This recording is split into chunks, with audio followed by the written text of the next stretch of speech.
What's up guys, KSWTV here, back again with a brand new video and another Man City related video. This video I'm going to kind of recap how we've started the season and where I see Manchester City going forward, and can we still win the Premier League in the 2021/22 season. Now we've come off the back of a couple of very disappointing games in my opinion. Against Palace we lost 2-0, and against West Ham we didn't lose, but it was a 0-0 draw at full time and lost on penalties. You know, a competition, the Carabao Cup, that we've won 4 times in the last 5 years, or 4 or 5 years. So we've been 100% in that competition since 2017. So it's disappointing to lose, especially to, I want to say, especially against West Ham, even though they've been super good the last year and a half with how they've progressed under Moyes. But it's kind of no excuse. You kind of expect us to go out to a Liverpool, a Chelsea, and Manchester United, the big four teams. And also in the games that we've dropped points, Southampton 0-0 and Tottenham 1-0, we've looked horrible in those games that we haven't got those results in. So I thought I'd delve into that, give my opinions.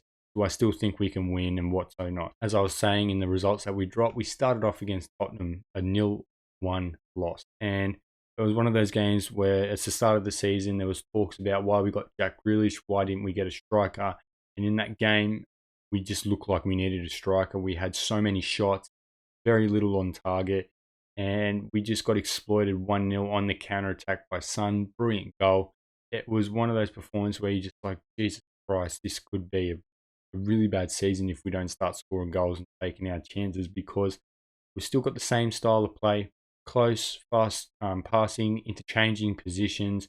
Everyone's on rotation. Everyone's trying to prove their worth so they can get into starting 11. But that game just didn't work out for us, and it's Tottenham. It's our bogey team. Tottenham Hotspur Stadium is one of our bogey stadiums, along with Ollie's Manchester United at Old Trafford. So it's one of those results that you kind of take with a grain of salt. And it's the start of the season anyway. There's 37 other more games to get points from. Then we went on a brilliant run of form in Europe and in the Premier League. 5-0 wins against Norwich and Arsenal. And you're just looking, wow, maybe we don't need that striker. That false nine role can really do it for us. We've got our midfielders sharing around the goals. Jack Grealish gets his first goal. Bernardo clutch goals. Kevin De Bruyne, brilliant assists. And we just look like the same old Man City, you know. Just dominating possession, dominating teams, really roughing them up the whole game. And when it gets to the 60th, 70th minute, the opposition team just looks run ragged from defending, trying to get the ball back, and we just bang, pop them in, bar line, cut them in, or just getting lucky with deflections and ricochets off the goalkeeper. Then we verse Southampton, and Southampton is one of those games we always draw against Southampton, or we absolutely flog them. The games we draw against them or lose against them, we look shit. And it's the same with how we versed West Ham in the Carabao Cup. I'll combine them together and say that we just couldn't exploit the team. And once plan A didn't go to plan, Pep and the whole of the team that was on the field just looked like they had no ideas of what to do. And with the chances that we got on goal, we never took.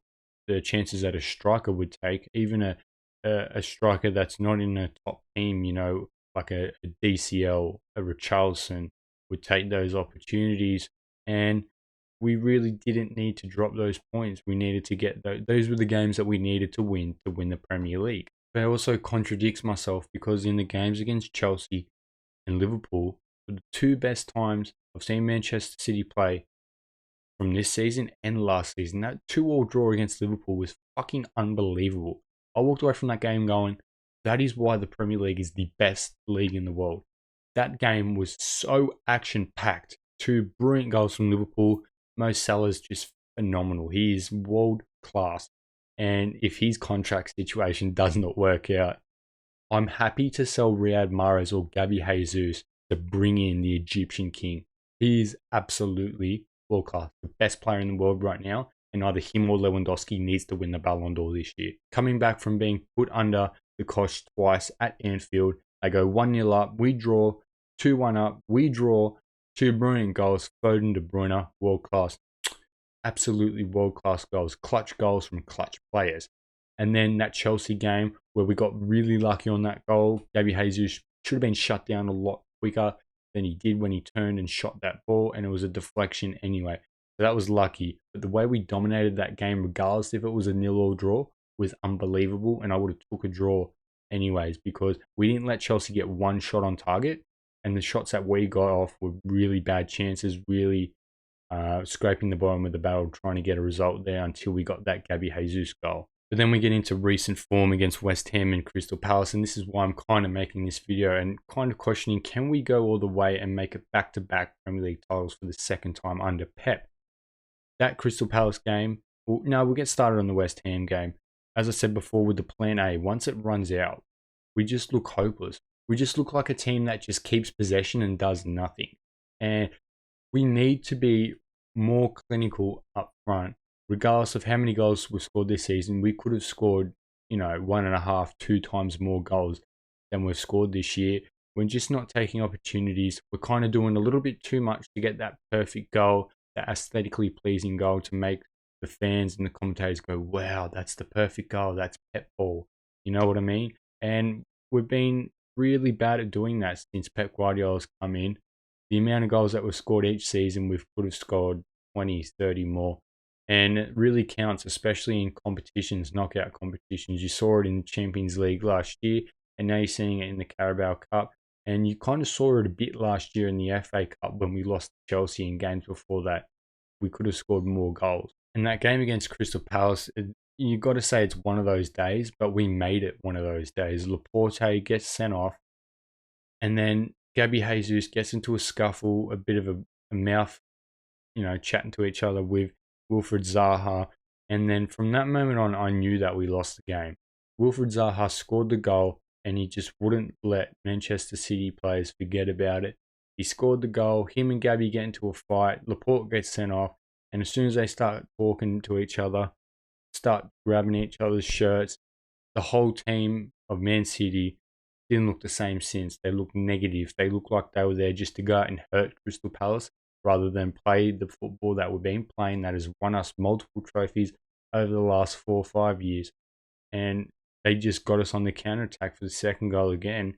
And that's where we're conceding goals, on the counter-attack. Walker and Cancelo, even though they're so good going forward and getting back, sometimes they just switch off and just forget that they're actually defenders and not wing backs. And maybe it's because Diaz has been so solid in the back and has brought a new dynamic to our defense that we kind of can risk it and push our fullbacks forward a lot and play them sort of like wing backs in a four at the back situation. And it just didn't work, especially since one of our centre backs got sent off. And even before that game, I thought that John Stones was going to start the game because Laporte hasn't been that good the last couple games that he's played. John Stones has been recovering from a bit of an injury or COVID or whatever he had. But I thought that this game against Crystal Palace was his game. Bounce back, show everyone why him and Diaz is the best partnership at Manchester City. And I put my hands up and say that I was right on that one. So Pep got that really wrong with Laporte. So what does this mean going forward? Now, we've kind of got two of the biggest games out of the way, Chelsea and Liverpool. But now we've got Manchester United, a bogey team that we always lose to. And I'm not sure if it's at home. I think it's at Old Trafford. We always lose or draw at Old Trafford. We always drop points. That's going to be bad. 3 games in a row that we've dropped points, 2 in the Prem, 1 in the Carabao Cup. Especially when you've got teams like Liverpool and Chelsea that are looking on fire and are going to go on runs of 5, 10, 15 games unbeaten with a couple draws in there. But Liverpool's the more likely to go on the 15-game unbeaten with no losses or draws. And that's what clubs are going to need to do this year to win the Premier League, because it's not just a 2-horse race of City and Liverpool. Chelsea's in it, and Manchester United, when they find their feet again and are going to decide to play for Ollie and the badge again, they're going to go on runs as well, especially against the bottom tier teams. But Manchester United's got a big few games to come up ahead. Now it's Liverpool, Chelsea, and City's time to put in a run. And I don't know if Pep's kind of prioritising Europe over England this year. I wouldn't really care. I'd rather get a Champions League anyway. But I really want to get that back-to-back Champions League title, Premier League titles, because Pep Guardiola's not going to be signing after the 22-23 season. And I feel like if we don't win the Champions League this year, we're going to have to go for it in his final year. And if we don't win the Prem or the Champions League this year, it's going to be, you got to prioritise the Europe over the Premier League. So not seeing Man City win for 2 years is going to be kind of weird. It's going to be difficult. And I know that we've had a lot of success in recent times, and people are going to be like, "Whoa, just get over it. You've won 5 in the past 11." I know, but I'm sure Manchester United fans can say this. I'm sure Liverpool fans can say this. Once you start winning and you stop, it's shit. Manchester United went on a massive run from the 90s to the early 2000s, and Arsenal, where they just won multiple Premier Leagues. If they didn't win that season, they won it the next. And if they didn't win for 2 years, they'd win 2 or 3 to make up for those 2 years that they missed. And Man City's sort of been like that, but sort of not. And it's going to be hard when Pep leaves, because I don't know what coach we'll get. It's just not going to be the same, tactical wise, man management wise. The outlook of football is going to be different compared to whoever, replaces Pep Guardiola. And apparently Brendan Rodgers wants to be that man. I think he needs to stay far away from Manchester City, because he'll get fired in 2 weeks the way he coaches us. Now, do I think we can still win the Premier League? Of course I do. We've got the best squad depth. We've got the best, top 3 team in Europe with Paris and Liverpool, in my opinion.